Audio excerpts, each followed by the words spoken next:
Now we'll see if we lose any grip because of the front wheel drive.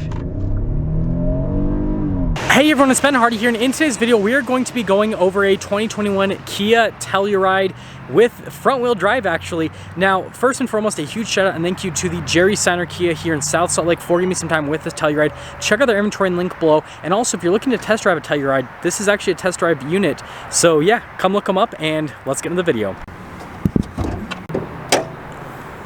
So under the hood, we have a naturally aspirated 3.8 liter V6 that goes through an 8-speed automatic transmission. Fuel economy is 20 around town and then 26 on the highway, with power outlets being 291 horsepower and then 262 pound-feet of torque. Now let's go to the front end of the Telluride. So first off, we've got the giant Telluride logo. Now since this is a 21 and not a 22, it still has Kia's older version of the logo. And then notice we've got the orange LED accent lights around the lights with the projector bulbs, and there's a better look at that. We've got some nice accenting here off to the side. And yeah, overall, that's the front end of the Telluride. And out of this and the Palisade, I definitely think this looks better from a front end perspective. Now coming around the side here, we've got two 45mm tires wrapped around 20-inch wheels in the front and over in the rear as well.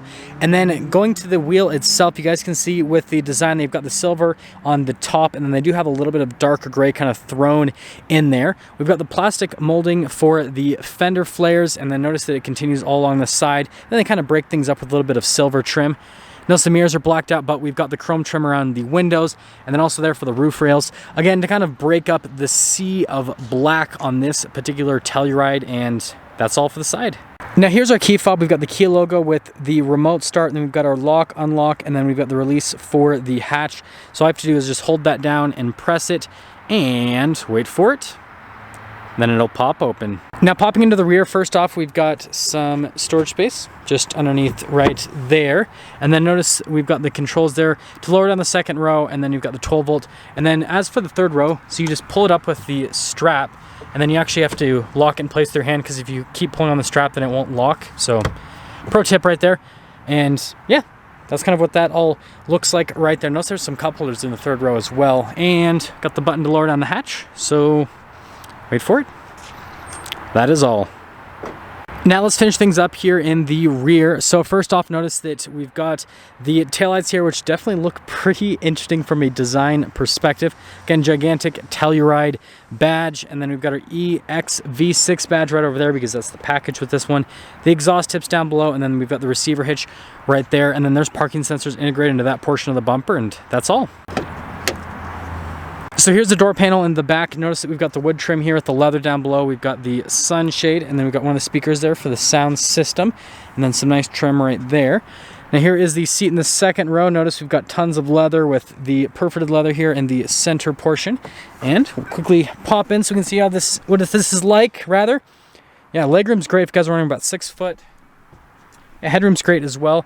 Got some cup holders back there. Got a 12 volts, but of course we have to pop into the third row, which you guys can see is a little bit of a squeeze. Ooh. Yeah, well, I kind of fit. Like, my legs don't really fit. They're a little bit too long, but like my head fits, so I guess that works. And also, the seatbelt comes from the top. But anyways, after I squeeze out of here, let's head to the front. Now here's the door panel at the front. So we've got really nice wood trim up above, and then we've got the leather trim down below with all the window controls, another speaker for the sound system. And then here's the seat at the front, so you guys can see, again, really nice leather, perforated leather all down the center. Got your controls there on the side of the seat, pedals just down below. Got our blind spot monitoring here, the lane keep assist, stability control, and that's for the rear hatch. The steering wheel is manually adjustable, and there's a look before we pop in.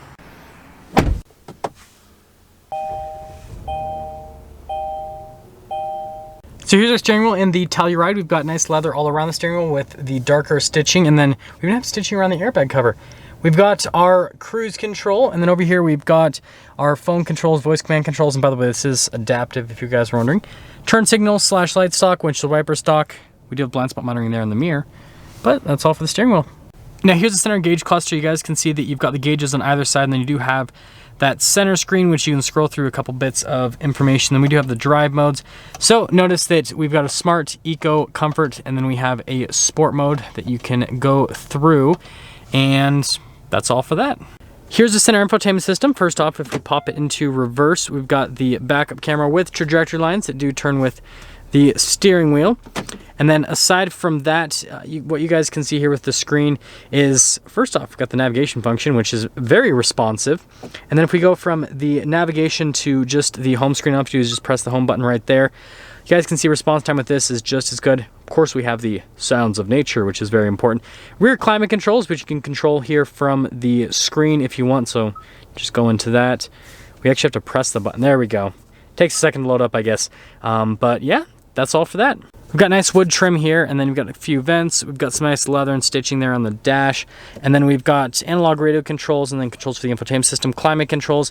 And again, we've got the dual zone up front, and then we've got the climate zone in the rear. We've got heated and cooled seats, which is definitely nice, and it's easy to use the buttons right there. And then if we press this, we've got to press it a little bit. There we go.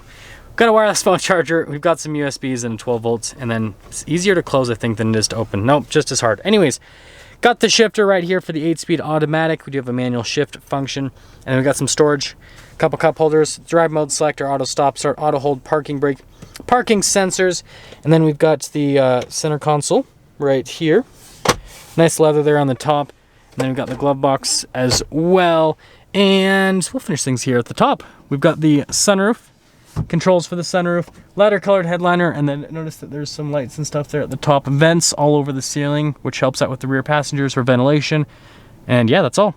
Now I've got the window sticker here for this particular Telluride. Again, this one's front wheel drive, but feel free to freeze a frame if you want to read all of the standard equipment. And then you guys can see the price right there, and then this one does have some added features to it. Total MSRP $42,010. Let's take her out and see how she drives.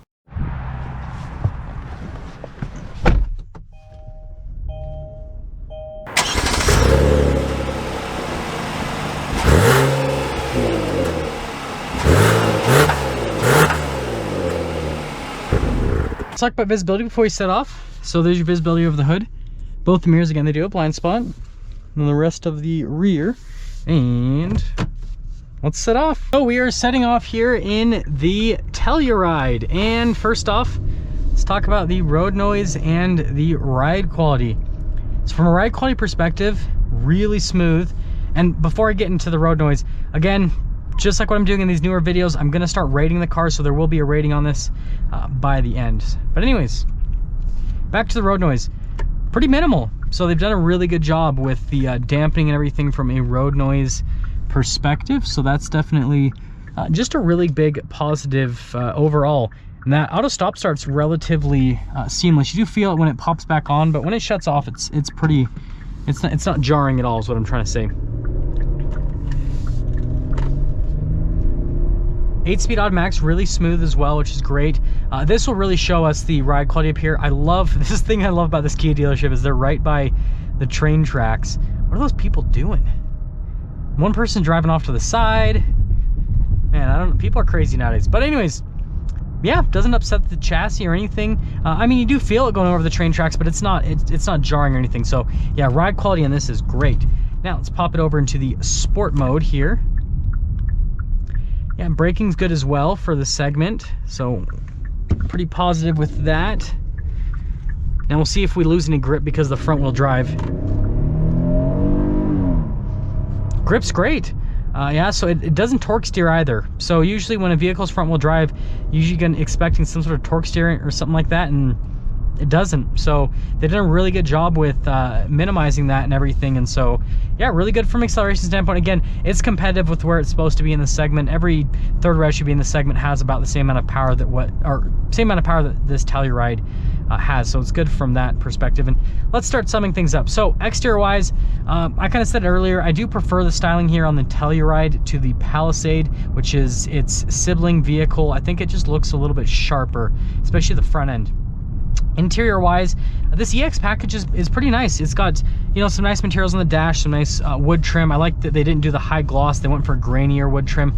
Like the steering wheel has nice leather around it. The buttons feel nice. Like a lot of the touch points are really nice. And yeah, overall they've done a pretty good job with the interior. The stuff at the very top is still soft touch, but it doesn't have like any stitching through it or anything like that, so it doesn't look as pretty.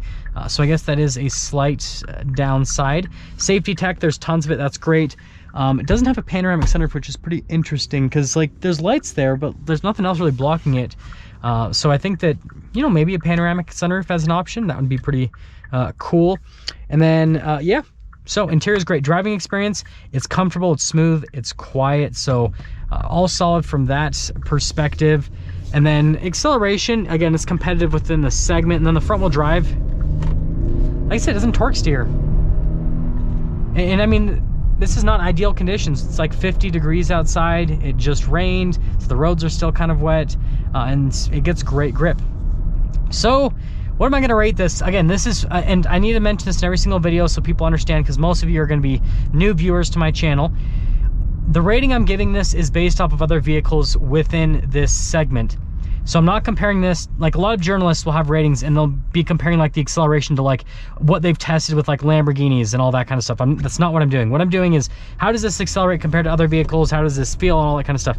So with everything taken into consideration, I'm gonna give this an 8 out of 10. Now the reason I'm giving it an 8 out of 10 is this is the front wheel drive model. If it was the all-wheel drive model, I would give it a 9 out of 10. Now the reason that I give it a 9 out of 10 is that would just add another level of practicality. Front-wheel drive is gonna be great for certain markets. Here in Utah, it'll work, but all-wheel drive is better because we get snow for half the year, and so that's just a lot better, a lot safer for those conditions. But again, you guys saw, like, it still gets great grip, and it doesn't torque steer or anything like that, so it still is really good. But that's the only thing that's really bringing it down with the score, is just the fact that this particular one isn't all-wheel drive. All-wheel drive model, 9 out of 10. And then the other thing, it doesn't have a panoramic sunroof. I wish I had a panoramic sunroof. But other than that, like, it's a really good third-row SUV. Tons of standard safety technology, really comfortable, really well-rounded, and so that's why it's pretty much almost perfect, right? There's not a, like, you have to really nitpick to find anything that's bad with this. Now that's gonna sum things up for our video here on this 2021 Kia Telluride. Again, a huge shout out and thank you to the Jerry Steiner Kia here in South Salt Lake for giving me some time with the Telluride. Check out their inventory on the link below. I'll see all of you in the next video.